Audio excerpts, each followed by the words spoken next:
Salut à tous, c'est Frédéric Delavier. Ce soir, je voulais vous faire une petite vidéo pour vous parler de manipulation mentale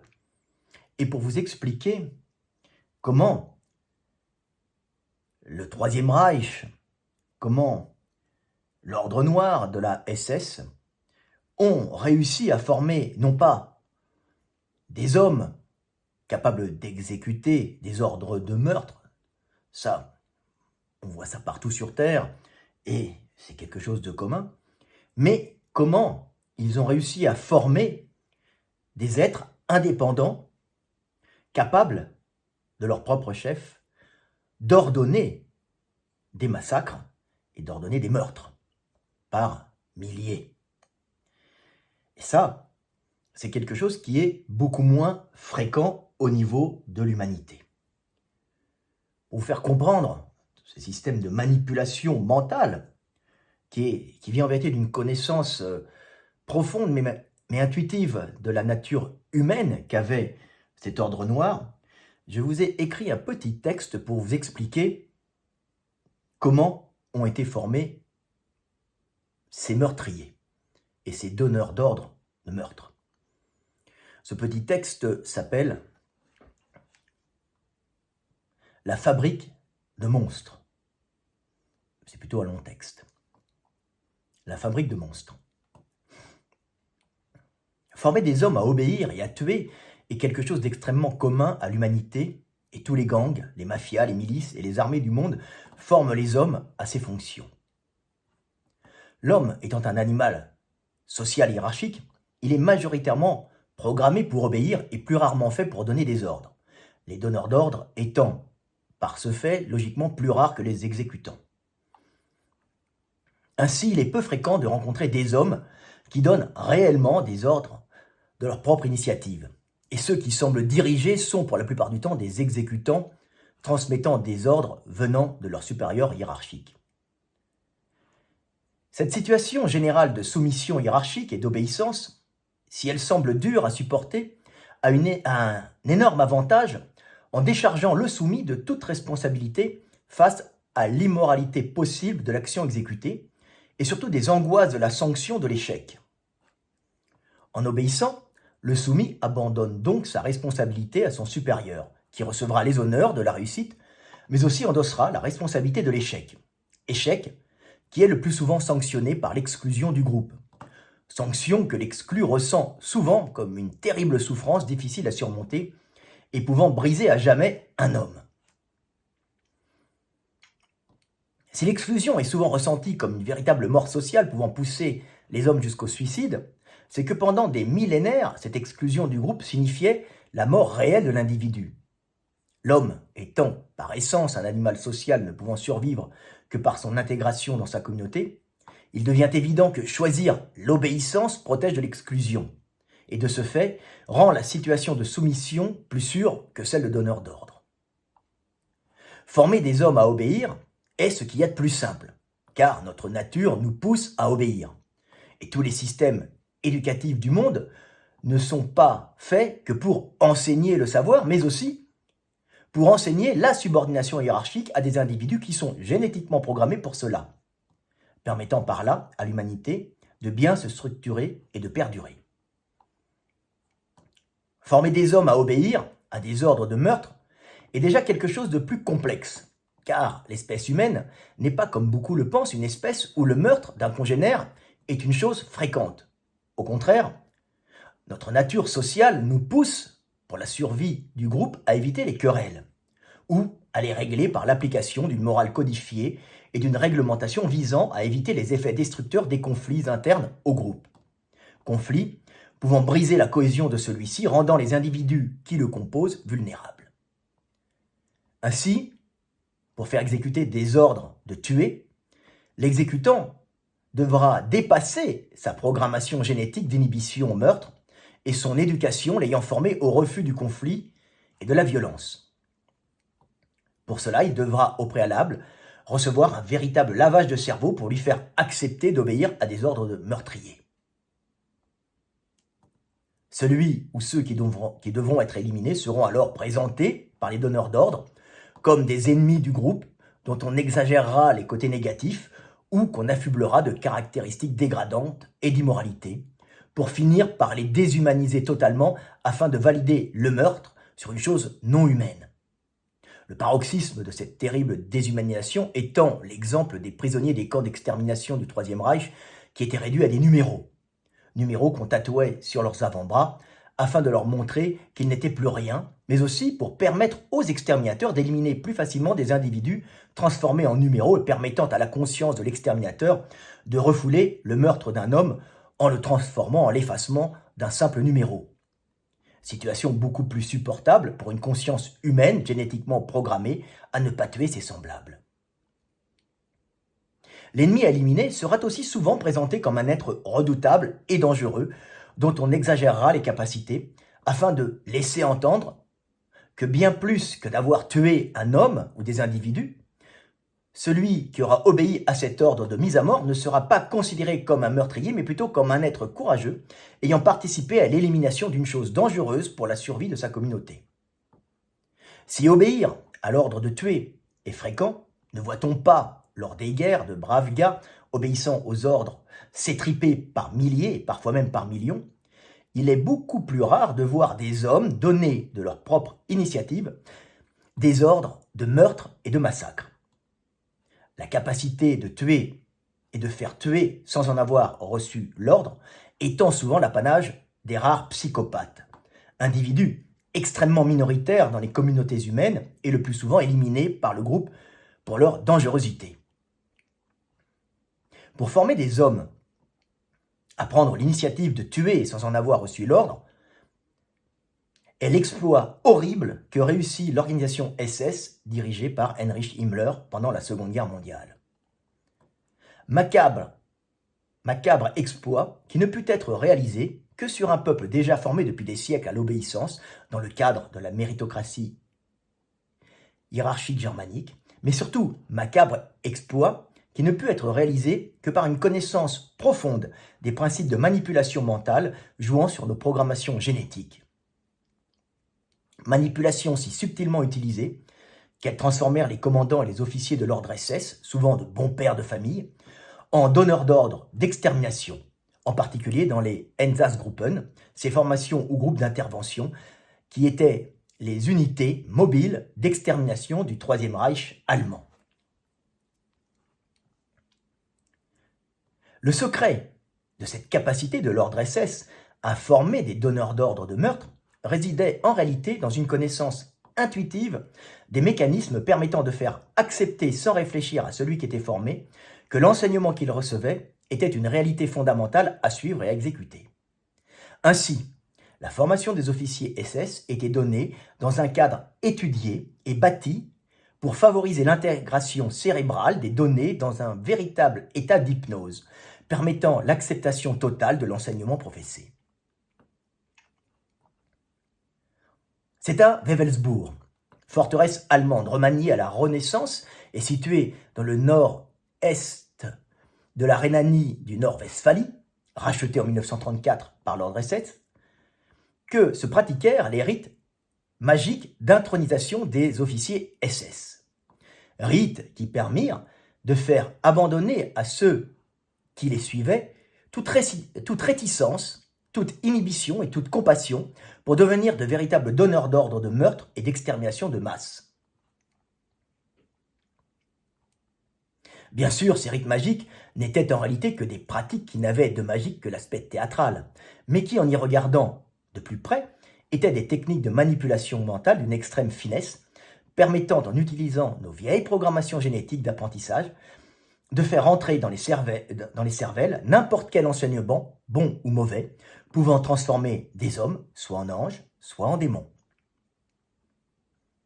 À cet effet, l'ordre SS, féru d'ésotérisme, qui recherchait à analyser tous les rites secrets des sectes et des religions, comprit les principes biologiques de l'endoctrinement sectaire et, puisant dans cette connaissance, utilisa notre fascination ancestrale pour le feu et la capacité que celui-ci a de nous mettre en état de transe hypnotique pour faire rentrer dans la tête des commandants et des officiers de la SS que détruire faisait partie du cycle de la vie et que, pour bâtir un Reich de 1000 ans, il fallait passer obligatoirement par une phase transitoire de destruction totale ou l'ordre par le chaos, ce qui symboliquement est de l'inversion de valeurs ou du satanisme. Pour comprendre cette capacité de l'ordre SS à manipuler l'esprit humain et à transformer des hommes en assassins indépendants capables de leur propre initiative d'organiser des meurtres et des exterminations massives, il est fondamental de s'intéresser au feu afin de comprendre comment cet élément, que nous avons domestiqué depuis des centaines de milliers d'années, a, en plus de modifier notre univers technologique et notre morphologie en réduisant notre système digestif, a complètement transformé notre capacité d'apprentissage en nous permettant d'intégrer d'une façon optimale tous les enseignements oraux que nous recevions près de lui, dans les grottes, les abris, ou la nuit, au cœur des ténèbres, que le feu éclairait et réchauffait. Ainsi, les plus vieilles découvertes de foyers, avec des feux techniquement maîtrisés, datent d'environ 400 000 ans. Mais il est vraisemblable que la domestication du feu ait débuté beaucoup plus tôt. Cette aptitude à créer et maintenir des foyers pour, dans un premier temps, se réchauffer et cuire des aliments, modifia ensuite d'une façon spectaculaire notre capacité d'apprentissage. Et cette fascination que nous avons pour le feu, le crépitement des bûches qui se consument et le vacillement hypnotique des flammes, est une réminiscence d'une vieille programmation génétique ayant optimisé les possibilités d'apprentissage de notre espèce. En effet, le feu permit à l'homme une meilleure transmission et intégration de l'information en facilitant la mémorisation et l'acceptation par le mental de l'enseignement. Enseignement qui était professé quand les hommes fourbus se réunissaient le soir autour du feu. Pendant des millénaires, quand le soleil était couché, dans les ténèbres de la nuit, nos ancêtres se réunissaient autour de la lumière vacillante du foyer et, bercés par le crépitement des bûches qui se consumaient lentement, écoutaient les chefs, les chamans et les sages raconter des histoires mythiques portant en elles la morale et l'enseignement fondamental à la survie du groupe et à son union. Ainsi, leur système de veille et de surveillance mis au repos par le feu qui éloigne les prédateurs, réchauffé par la chaleur radiante des flammes qui mettait au repos le système de thermorégulation du corps, les yeux fixant la danse des flammes rythmée par le crépitement et le craquement du bois, nos ancêtres, débarrassés de cet état de surveillance du milieu qui capte une partie de l'attention, et le corps ne s'épuisant plus à se réchauffer, étaient enfin prêts, dans cet état proche de l'hypnose, à recevoir et accepter totalement ce que racontaient les chefs, les sorciers et les sages. Paroles qui s'imprimaient dans le cerveau des hommes de façon indélébile, scellant à jamais dans leur mémoire un enseignement souvent unificateur et salvateur. L'enseignement professé dans les ténèbres et près du feu est donc une chose à laquelle notre espèce est particulièrement réceptive. Et notre génétique nous porte à accepter comme fondamental et réel tout ce qui est dit autour des flammes qui dissipent les ténèbres. Ainsi, il n'est pas étonnant de voir les gourous des sectes, les prêtres et les religieux enseigner à leurs fidèles les dogmes de leurs croyances dans des lieux sombres éclairés par la lumière vacillante des bougies, rappelant ce feu protecteur et calmant autour duquel, la nuit, pendant des centaines de millénaires, nos ancêtres se réunissaient. L'ordre SS utilisa donc, dans la forteresse de Wewelsburg, dans le vaste et sombre sous-sol du grand donjon, cette technique de manipulation mentale basée sur le pouvoir hypnotique du feu, pour faire rentrer dans la tête des SS intronisés comme officiers tout un enseignement meurtrier, détruisant les barrières mentales, éducatives et les inhibitions comportementales et génétiques de ces hommes, afin de les transformer en meurtriers capables de leur propre chef de tuer, mais surtout de donner des ordres de meurtre. Le sous-sol du donjon de Wewelsburg fut donc à cet effet transformé en chambre cultuelle, dont le but était de manipuler l'esprit des futurs commandants et officiers autour du feu, éclairant les ténèbres, afin d'en faire des assassins indépendants. Dans cette vaste pièce circulaire et sombre, un tuyau amenait en son centre du gaz, qui les jours de cérémonie brûlait comme une torchère, illuminant d'une lumière vacillante et hypnotique toute la cave du donjon. Dans cette ambiance mystique et religieuse autour de cette flamme magique que la révélation C'est dans cette ambiance mystique et religieuse autour de cette flamme magique que la révélation secrète et fondamentale de l'ordre SS était enfin dévoilée, intronisant les officiers et les commandants dans leur nouvelle fonction d'anges, ou plutôt de démons exterminateurs. Dans ce cadre fait pour l'acceptation totale de l'enseignement, utilisant le principe hypnotique du feu, le secret de l'ordre noir était enfin délivré. La flamme centrale de la torchère éclairait tout un ensemble de colonnes tronquées accolées au mur du donjon, et sur chacune d'elles était gravée une partie du terrible secret de cet ordre exterminateur.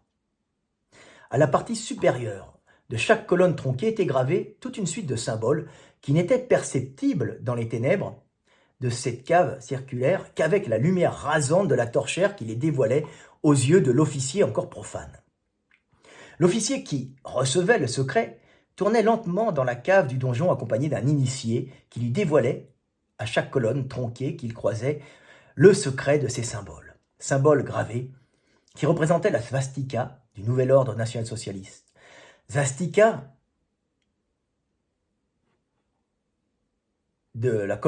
qui de colonne en colonne se désagrégeait pour finir par former un ensemble de traits chaotiques avant de redevenir de colonne en colonne dans un mouvement centrifuge à l'ordre harmonieux, avant de revenir de colonne en colonne dans un mouvement centrifuge à l'ordre harmonieux de la première svastika.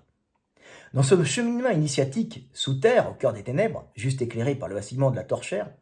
l'officier profane devenait un initié en intégrant en lui, dans une transe hypnotique générée par le feu dans les ténèbres, que le monde est un cycle perpétuel où l'ordre est suivi du chaos et où le chaos génère obligatoirement l'ordre, justifiant ainsi toute la barbarie et tous les crimes qu'il allait commettre. Destruction et chaos pour le bien, chaos pour voir naître l'ordre magnifique d'un Reich de 1000 ans. Ainsi, l'ordre noir de la SS, maîtrisant non pas les puissances occultes, mais nos programmations génétiques d'intégration d'informations devant le feu, généra toute une légion d'officiers et de commandants capables de donner de leur propre chef des ordres de meurtre à leurs petits lieutenants. Anges exterminateurs, persuadés, par tout le rituel qu'ils avaient suivi, que pour faire le bien de l'humanité, il fallait détruire et tuer les hommes par milliers, ce qui en faisait le mal absolu. Car le mal absolu est celui qui fait le mal en pensant faire le bien, et par cela se retrouve totalement désinhibé dans ses actions de destruction. Monstre capable de tuer et de faire tuer froidement, et impossible à arrêter par la raison, si persuadé qu'il est le bien. Voilà, petit texte pour vous montrer qu'en fin de compte, former des assassins, c'est quelque chose de simple. Hein. Tous les soldats qui vont au front, ils vont en pensant faire le bien, mettant leur morale de côté, puisque ce ne sont que des petits pions obéissants. Hein. Ils n'ont plus la responsabilité de l'action, ils ne sont que exécutants. Mais former des hommes à prendre des décisions de meurtre, c'est quelque chose d'autre, et c'est quelque chose qui demande une maîtrise totale, une maîtrise extrêmement profonde de la manipulation mentale et des connaissances de la façon dont l'information est intégrée et est validée par notre petite cervelle. Et c'est bien sûr autour du feu que l'information rentre. Alors tout ça n'est pas sans rappeler les techniques de manipulation mentale qu'on peut voir dans les foyers à la télévision avec les familles qui se regroupaient le soir à 20h30 après avoir travaillé, fourbus, non pas devant le feu, mais devant l'écran de leur télévision où la lumière vacillante de cet écran, rappelant un peu celle du feu, puisque c'est une lumière qui bouge, qui leur met en vérité des informations dans la tête, informations qui leur semblaient être la réalité, et que nos dirigeants, pendant très longtemps, utilisaient pour manipuler et diriger un peuple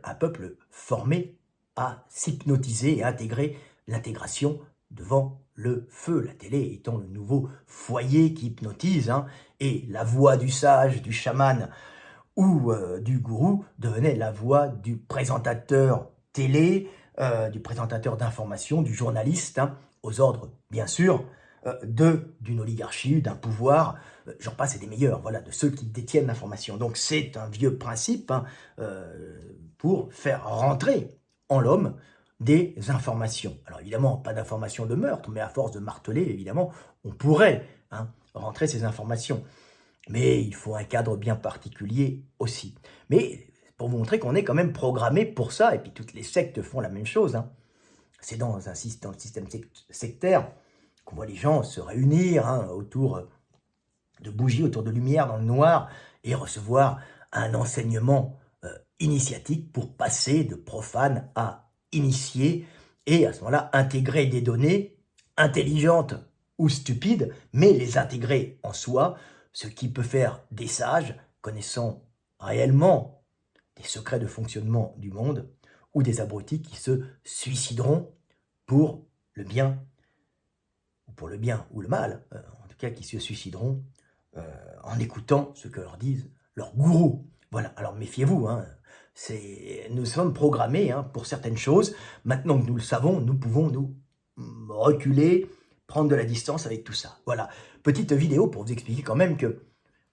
ces horreurs qui ont été faites pendant la guerre, puis il y a encore des horreurs qui se font, hein, sont souvent générées par des manipulations mentales à grande échelle, hein. Et on peut transformer des hommes, en tout cas très facilement, en exécutants de meurtres,